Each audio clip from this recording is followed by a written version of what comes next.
We are back with Jerry Gidel to comment on the USDA new numbers and yet the worsening weather in South America and all the other things that happened with the market. Right here on Connected Farmer, your channel to keep you up to date with the latest trends in agriculture and livestock. If you are new here, please make sure you subscribe.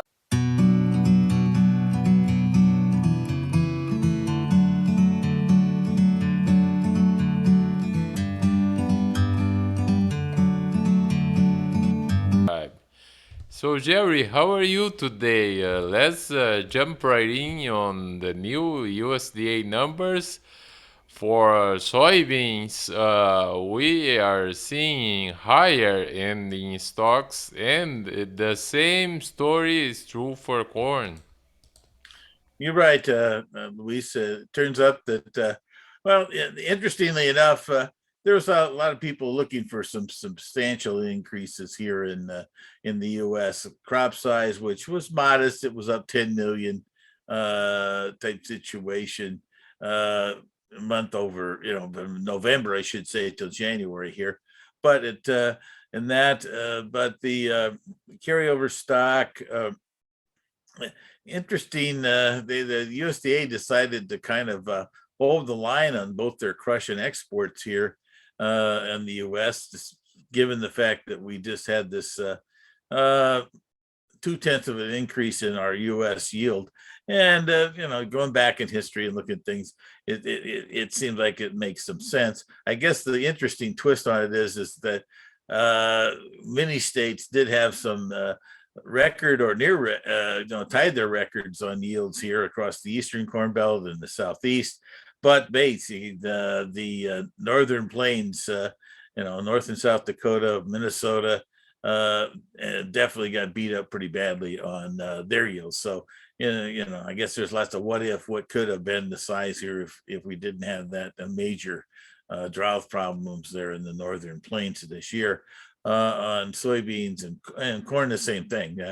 But looking at the beans here, the situation there on the markets right now, after we just had this adjustment here of 10 million production, actually went to 10 million in carryover stock, our focus is really starting to go back again to South America.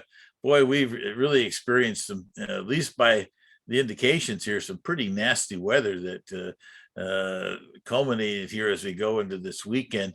Actually, some of the relief that I thought was going to come Saturday and Sunday is maybe a little closer to maybe Monday night, Tuesday, and that with this weather event coming into Argentina and southern Brazil here off the Atlantic. And that, and it's going to be helpful. There's no doubt about it. It's been quite a stretch here of some very hot temperatures and limited moisture.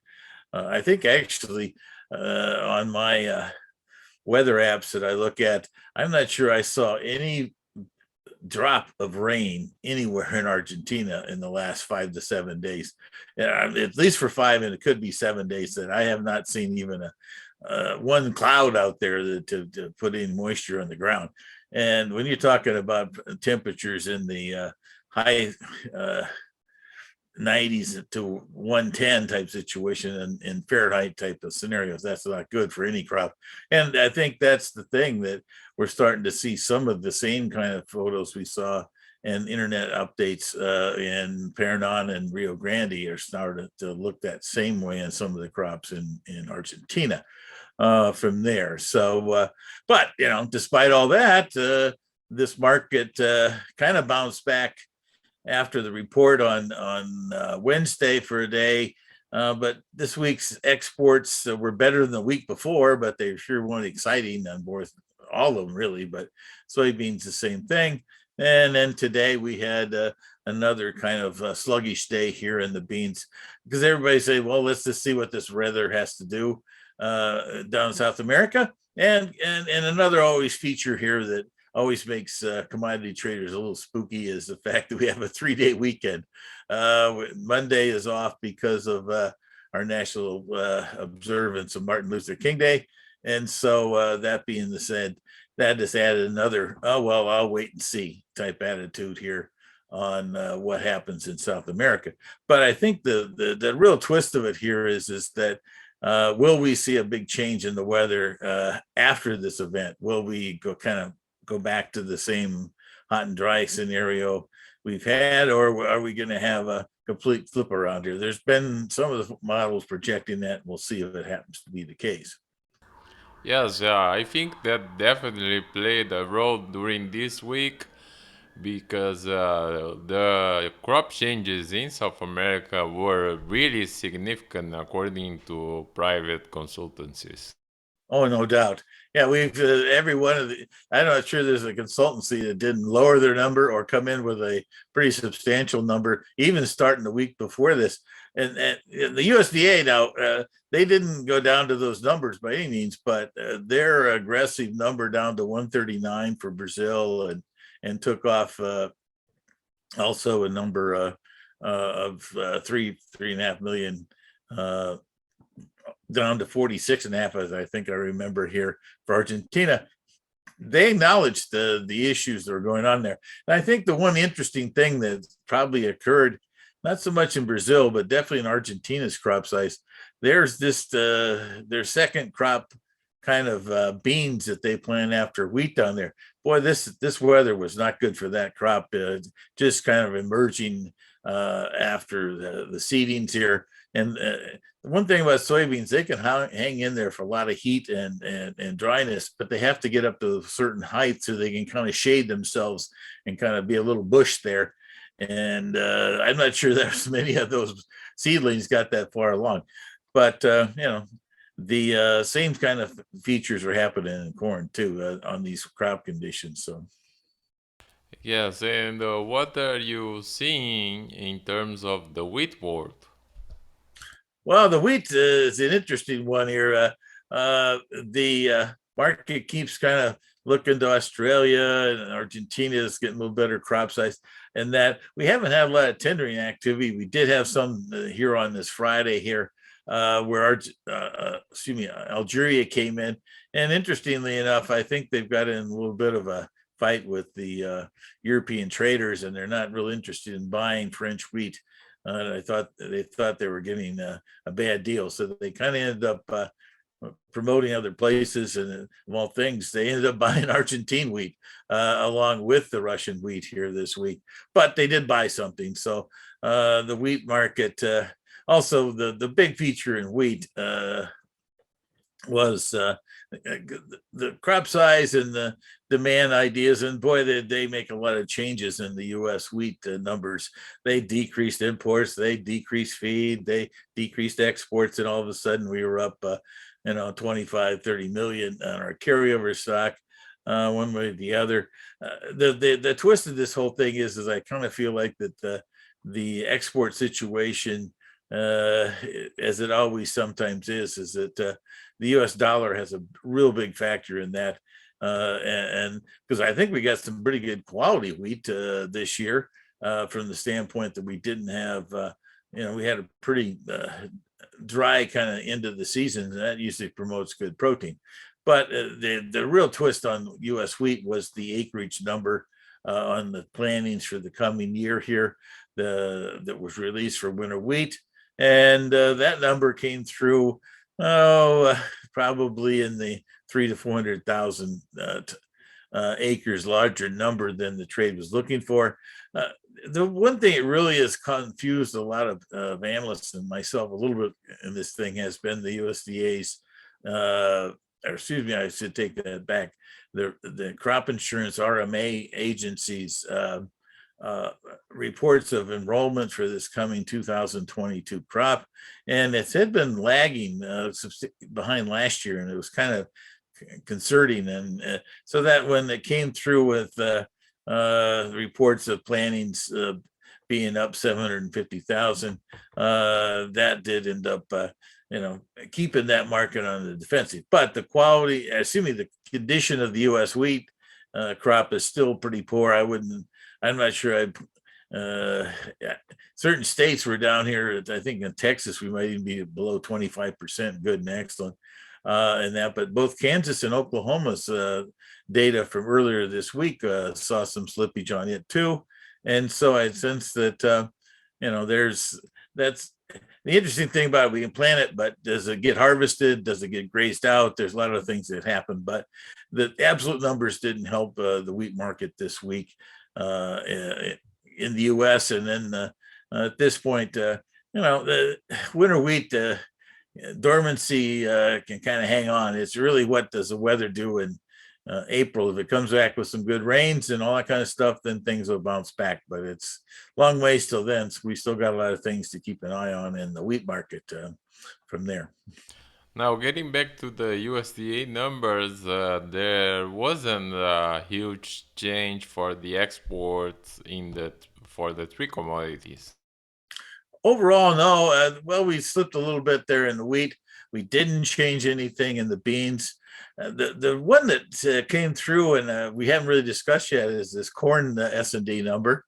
That particular one, we had the influence of a little higher harvested acres in that because our yield came out to be unchanged from the USDA.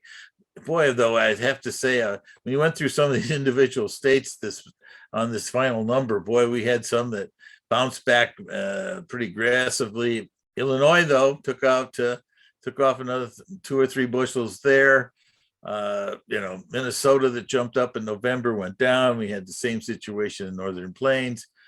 We had very good yields pop up though in Indiana, Ohio. The 177 was kind of an interesting way we came into unchanged on that one. But the 50 million or so of additional supply kind of went to our ending stocks because we've kind of discussed here over the last couple months here is how strong the ethanol demand has been in the U.S. for blending into the energy and gasoline prices and that. And so the USDA jumped up and decided, we had a 75 million increase in that number. And yet they took, the twist of it is that they took it all out of exports. And I guess I'm a little surprised by that. My personal opinion is that there was numbers over in the feed usage number that was a lot easier to point to and say, by the way, I think we'll take some demand out of the ethanol, out of the feed usage to compensate for the higher ethanol number, primarily because we've had less animals available in the U.S. And when you stare at the feed usage residual number that was calculated, we're about 110 million less than the same quarter a year ago here on U.S. feed. So, but the exports, we just haven't been shipping a lot, and that's what's got a lot of people nervous. And I guess the USDA was in the same boat here. We've got our corn sales have been high because of the previous purchases that China's made, but they haven't been much in the market on the corn side. It's going to be interesting, though. I wonder how they're looking at this situation where the crop situation in southern Brazil is not, has been dinged up. And now of Argentina, which at one time, there's a lot of people looking for that number to be, north of 55 million metric tons. And the USDA wasn't totally up at that level, but it was a scenario where, all of a sudden, if we take 10 million out of the Argentine corn crop, that's going to be an interesting situation. Now, I know that Brazil, their big crop is really the safrinha crop that's going to be in Mato Grosso, and there's plenty of moisture and all this other stuff. But I have to say that the world pie of total supply of corn is interesting, and the Chinese could still be a factor in here and come back, and I wouldn't say boost corn up to last year's total exports, but I still think that a number 2.5 or a little bit higher is still a possibility. Now, is that going to create a carryover stock at 1 billion bushels? Not yet, but South America is at this point is in an interesting period of time. At this point, the balance of January and February, the weather during that period of time could be quite significant on feed grain output in their part of the world. Well, and what are you expecting for next week? Oh yes, that actually will. I guess we'll have to figure out how to be grid weather model ideas and which one's going to win.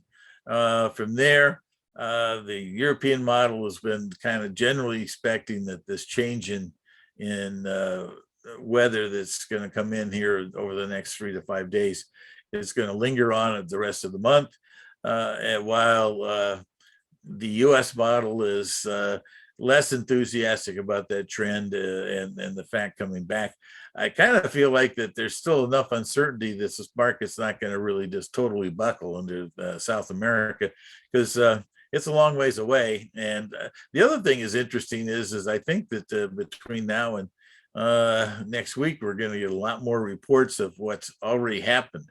And I think that that's the other part of this scenario because boy, 110 to 115-degree temperatures. If you're a little corn plant coming out of the ground here, or if you're a bean plant that's just been planted, those are not good conditions to try to keep on growing.